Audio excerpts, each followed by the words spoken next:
बिस्मिल्लाहिर्रहमानिर्रहीम। अस्सलाम वालेकुम स्टूडेंट्स, उम्मीद है आप खैरियत से होंगे और खूब बायो पढ़ रहे होंगे। आज हम मजीद पढ़ना स्टार्ट करते हैं जो कि चैप्टर नंबर 1 गैसियस एक्सचेंज से लेक्चर नंबर 6 है। एस्मा के बारे में आज पढ़ेंगे। हमने रेस्पिरेटरी डिजीजेस स्टार्ट की हुई थी जिसमें हम कर चुके एक ब्रोंकाइटिस, निमोनिया, एम्फीजीमा। नेक्स्ट हम करने जा रहे हैं एस्मा। एस्मा क्या है कि क्रोनिक इन्फ्लेमेशन है किसकी, ब्रोंकाई और ब्रोंकियोल्स की। क्रोनिक का मीनिंग होता है लॉन्ग टर्म। ब्रोंकाइटिस के लेक्चर में पहले मैं आपको बता चुकी कि कोई भी ऐसी डिजीज जो ज्यादा अरसे तक माइल्ड अटैक के साथ रहती है उसको हम कहते हैं क्रोनिक। इसमें इन्फ्लेमेशन है ब्रोंकाई और ब्रोंकियोल्स की। इनका जो पैसेज है वो क्या हो जाता है, नैरो। ये कंस्ट्रिक्ट कर जाते हैं, पैसेज नैरो हो जाता है, प्रॉपर इनहेलेशन नहीं होती गैसियस एक्सचेंज होने। यही बातें बोर्ड में देखिए। ये जो है हम एक बना रहे हैं नॉर्मल ब्रोंकस जिसमें ये उसकी वॉल दिखाई दी है। ये जो है जब इसके अंदर एलर्जेंस एंटर हो जाते हैं, ये डिफरेंट एलर्जेंस हैं जो कि कॉज करते हैं एस्मा। तो ये जो ब्रोंकस है इसकी जो वॉल है यूं कंस्ट्रिक्ट हो जाती है यूं, ठीक है। और ये इसके अंदर म्यूकस बढ़ जाती है। यहाँ पे ये देखिए ये म्यूकस को शो कर रहा है, ये म्यूकस और पैसेज जो है ना वो इसका बहुत नैरो हो चुका हुआ है। ये कॉन्स्ट्रिक्टेड है, ये नॉर्मल है, नॉर्मल ब्रोंकस। और ये एलर्जेंस की वजह से क्या है, कॉन्स्ट्रिक्टेड फॉर्म है, ठीक है। नेक्स्ट ये तो हुआ कि एस्मा है क्या। आमतौर पे इसको हम कहते हैं दमा की बीमारी। नेक्स्ट इसकी देखें कि सिम्टम्स क्या होती हैं, कैसे हमें पता चलता है कि एस्मा है। सिम्टम्स में number 1 shortness of breath, number 2 wheezing. Wheezing क्या है कि जब रेस्पायर करते हैं, ब्रीथ करते हैं तो विस्लिंग साउंड प्रोड्यूस होती है। Number 3 coughing, number 4 chest tightness. ये डिफरेंट सिम्टम्स हैं किसकी, एस्मा की। नेक्स्ट आप देखिए कि इसके कॉजेस क्या हैं, किस वजह से ये बीमारी होती है। इसके बहुत से कॉजेस हैं, बेसिक 2 कॉजेस हैं। या तो जेनेटिक है, जेनेटिक हो सकता है, जीन्स पास होते हैं पेरेंट्स से ऑफस्प्रिंग में, नंबर 1। नंबर 2 इसके एनवायरमेंटल कॉजेस भी हो सकते हैं, एनवायरमेंटल कॉजेस। अब जो हम डिटेल में जाएंगे वो एनवायरमेंटल कॉजेस हैं जिनमें सबसे पहले हम करेंगे allergens, sensitivity to allergens. Allergens कौन कौन से हैं, जैसे किसी को पोलन से एलर्जी है, इसमें देखिए पोलन्स है, डस्ट है, कोल्ड है, ठीक है ये, और स्मोक हो सकता है। ये डिफरेंट एलर्जेंस हैं। किसी पर्सन को जो एस्मा का पेशेंट है इन एलर्जेंस में से किसी एक से भी एलर्जी हो सकती है और वो सिम्टम्स शो कर सकता है। दूसरी बात, जो फिजिकल एक्टिविटी है, एक्सर्शन है, फिजिकल एक्टिविटी इससे भी हो सकता है। प्लस नेक्स्ट आप कीजिए कि मेडिकेशन, मेडिकेशन में क्या क्या, किससे, आइबुप्रोफेन, एस्पिरिन से कुछ लोगों को होती, ये डिफरेंट टाइप्स के कॉजेज हैं। इनमें से कोई एक कॉज भी होगा तो सिम्टम्स शो हो सकती हैं। नेक्स्ट जो हम करेंगे इसमें वो है ट्रीटमेंट, कि अगर किसी पर्सन को एस्मा है तो इसको ट्रीट कैसे किया जा सकता है। ट्रीटमेंट में हम शॉर्ट टर्म ट्रीटमेंट्स देते हैं, यानी ऐसे केमिकल्स यूज करते हैं जो इनकी जो ओपनिंग, ये जो पैसेज है इसको वाइड करे, डायलेट करे और पैसेज है ना उसको ओपन करें। उनको हम केमिकल्स को देते हैं किस फॉर्म में, इनहेलर्स की फॉर्म में, ब्रोंकियो डायलेटर्स होते हैं आमतौर पर। लेकिन जब बहुत सवियर केस होता है तो जो लेटेस्ट टेक्नोलॉजी है इसमें वो ये है ब्रोंकियोल थर्मोप्लास्टी। ये क्या चीज है कि हम एक थिन फ्लेक्सिबल ऑप्टिक फाइबर लेते हैं, उसके टिप पे कैमरा होता है, उसको नोज से डालते हैं डाउन टू लंग्स, और हर जो ट्यूब है इंडिविजुअल ट्यूब में वो एंटर होता है और इसको बहुत कम जो है ना हीट देते हैं, हीट एनर्जी प्रोवाइड करते हैं, जिससे क्या होता है कि उसके इर्द गिर्द के जो मसल्स होते हैं ये कंस्ट्रिक्ट कर जाते हैं और बीच का पैसेज जो है वो ओपन हो जाता है। ये जो है ब्रोंकियोल थर्मोप्लास्टी, ये एस्मा में लेटेस्ट ट्रीटमेंट है। एक टर्म आपने सुनी हो या मैं बता देती हूँ कि होता है आर्टिफिशियल वेंटिलेटर।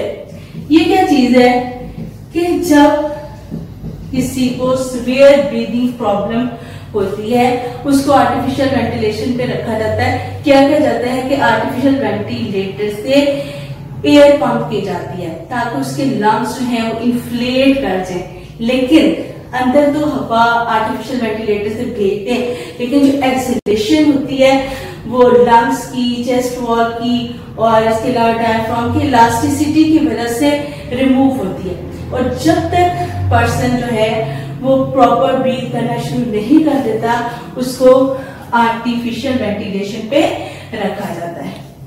नेक्स्ट और लास्ट डिजीज जो आपके इस चैप्टर में मेंशन्ड है, जो रेस्पिरेटरी सिस्टम से रिलेटेड है, वो है लंग कैंसर, यानी लंग्स का कैंसर, फेफड़ों का कैंसर। अब सबसे पहले तो हमें ये पता होना चाहिए कि कैंसर क्या है।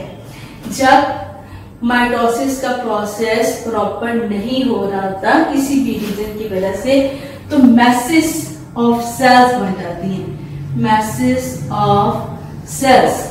और क्यों बनती हैं?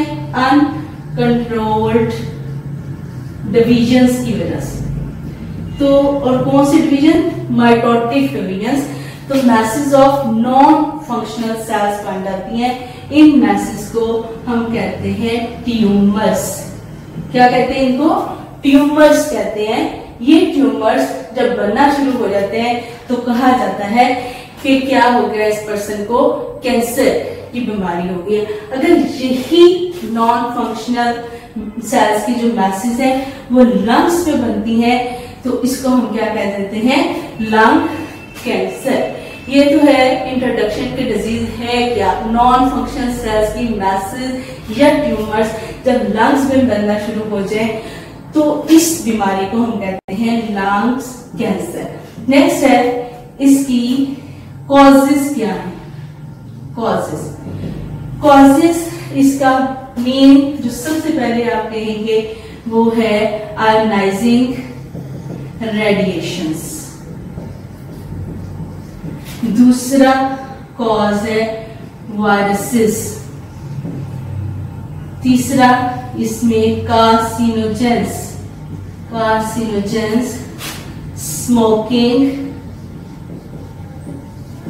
और पैसिव स्मोकिंग, यानी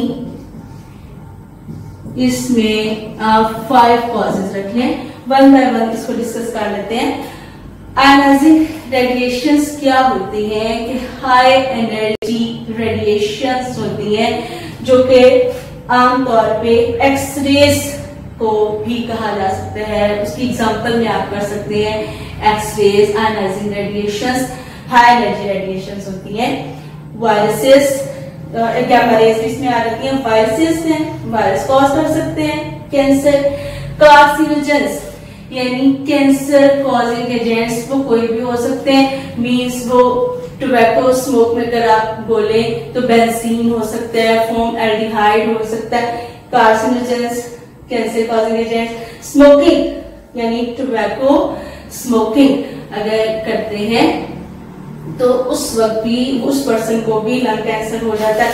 पैसिव स्मोकिंग क्या होता है? सेकेंड हैंड स्मोकिंग, मीन्स कि वो पर्सन खुद इनहेल नहीं कर रहा है, खुद से स्मोकिंग नहीं कर रहा है, बल्कि कोई और पर्सन कर रहा है, उसका जो एक्सहेल स्मोक है वो इनहेल कर रहा है, उसको हम कहते हैं पैसिव स्मोकिंग।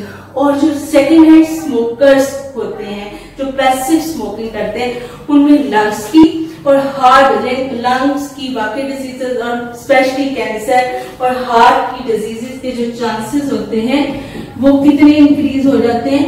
30% उसमें इंक्रीज हो जाते हैं। इसके अलावा ये जो लंग कैंसर है ये बहुत सी डेथ्स कॉज करता है। एंड पूरे वर्ल्ड में 1.5 मिलियन डेथ्स जो होती हैं वो लंग कैंसर की वजह से होती है। जो पैसिव स्मोकर्स होते हैं वो जो स्मोक इनहेल करते हैं उससे इतना ज्यादा नुकसान नहीं होता जितना कि जो सिगरेट है उसके जो बर्निंग एंड से स्मोक निकाला होता है वो ज्यादा जो है वो नुकसानदेह होता है। लेकिन जो एक्सहेल कर रहा है स्मोकर, जो स्मोक, वो इतना ज्यादा नुकसानदेह नहीं होता। नेक्स्ट इसकी है कि नेक्स्ट इसमें हम कहेंगे कि प्रिवेंशन कैसे पॉसिबल है लंग कैंसर से, कैसे हम कर सकते हैं। ऐसा पर्सन जो स्मोकिंग करता है अगर वो स्मोकिंग छोड़ दे तो उसके लंग्स जो है मजीद डैमेज नहीं होंगे और जो उसको ऑलरेडी जो है वो नुकसान हो चुके हैं वो भी आहिस्ता आहिस्ता आहिस्ता रिकवर कर जाएगा। नेक्स्ट जो है टॉपिक इसमें करने जा रहे हैं वो है सिम्टम्स। सिम्टम्स इसमें पहला है shortness of breath, shortness of breath, सांस लेने में रुकावट। दूसरा इसमें कर लें कफिंग, और स्पेशली इसमें आप करें कफिंग ऑफ ब्लड, खांसी के साथ जो है वो ब्लड आता है। तीसरा इसमें कर लें वेट लॉस। ठीक है, नेक्स्ट इसमें देखिए ट्रीटमेंट।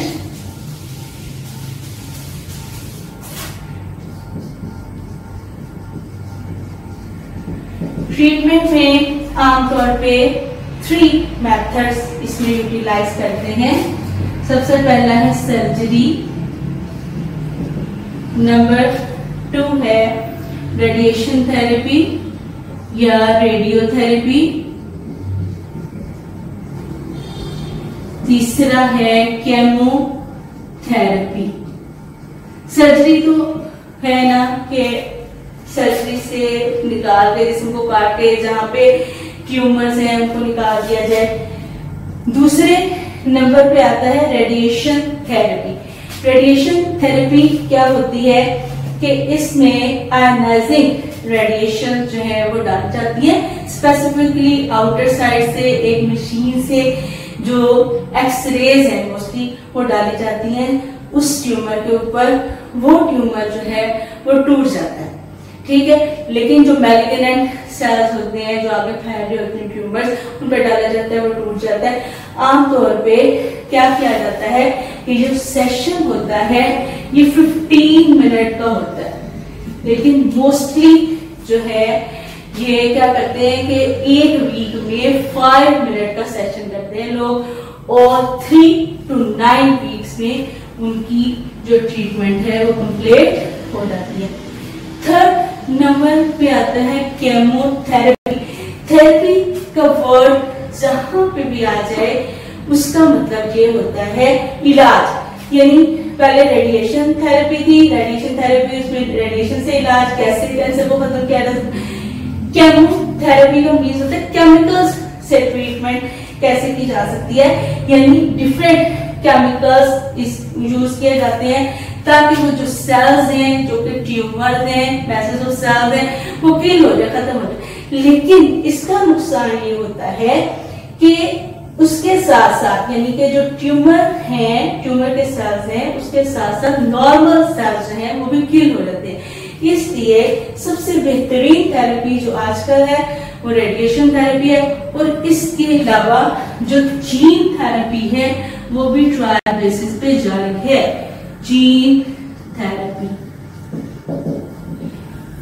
ठीक है जी, ये था आज का हमारा लेक्चर जिसमें हमने एस्मा और लंग कैंसर को डिस्कस किया।